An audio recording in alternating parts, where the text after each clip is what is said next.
here was the scene yesterday and earlier over the weekend at the president's rally and event in Arizona and Nevada. You don't see much social distancing. You don't see many masks. What kind of message does that send?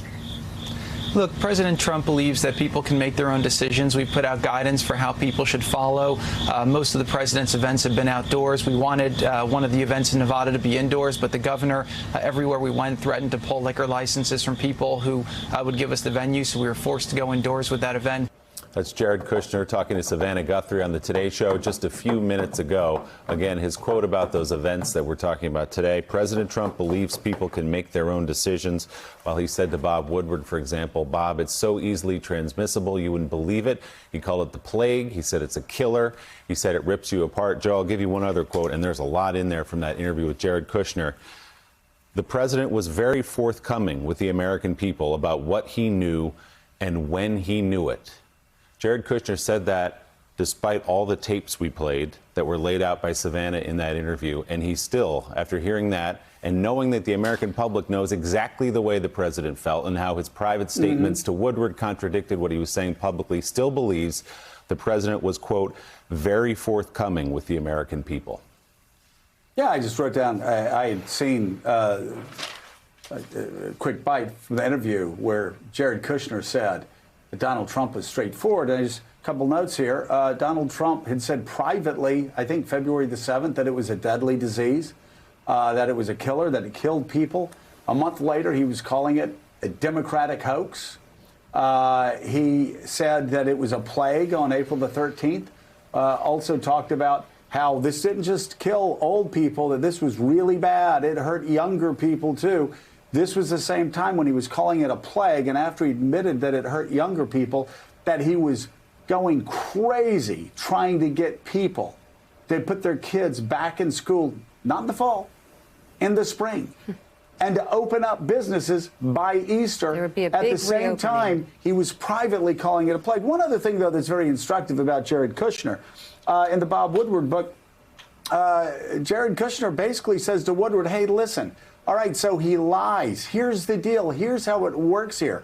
If the president says something or we say something and we're liars, that actually is good, because what it does is it gets the media to talk about it even more. So if Donald Trump's a liar and I'm a liar, Jared Kushner says, and I go out and say it's the best economy that we've ever had, yeah, sure, we're lying. But guess what?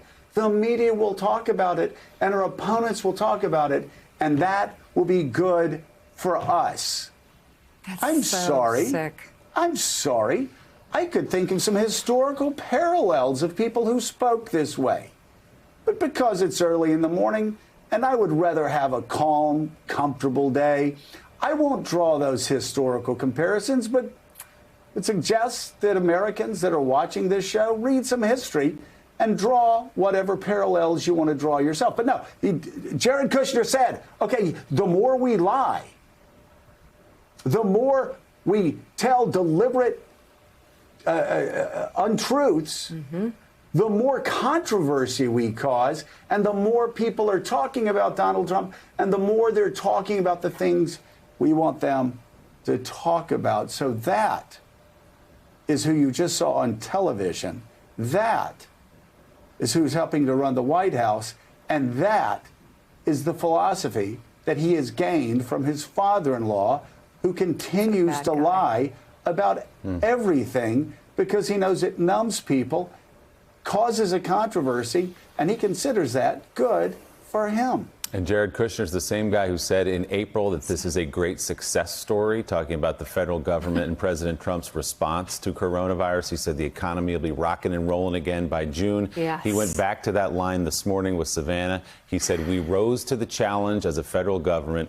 President Trump rose to the challenge, said Jared Kushner, despite everything we've now heard in these Woodward tapes. We'll come back to that story in just a minute, but let's turn... Really quickly, almost 200,000 Americans dead. And to put it in perspective, the United States has 4.5% of the world's population and about 25% of the world's deaths from coronavirus. It is a staggering failure of historic proportions. Historians for decades to come will remember how Donald Trump, when faced with the greatest crisis of his presidency, which his national security advisor told him this would be on January the 28th of this year, Donald Trump decided to lie to the American people, decided not to use the Defense Production Act, decided not to use the federal government to push forward testing, to push forward PPE, to push forward all the things that his advisors were begging him to do.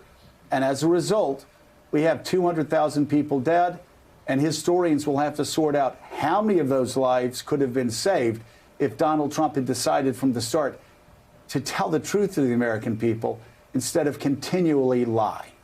Thanks for checking out MSNBC on YouTube, and make sure you subscribe to stay up to date on the day's biggest stories. And you can click on any of the videos around us to watch more from Morning Joe and MSNBC. Thanks so much for watching.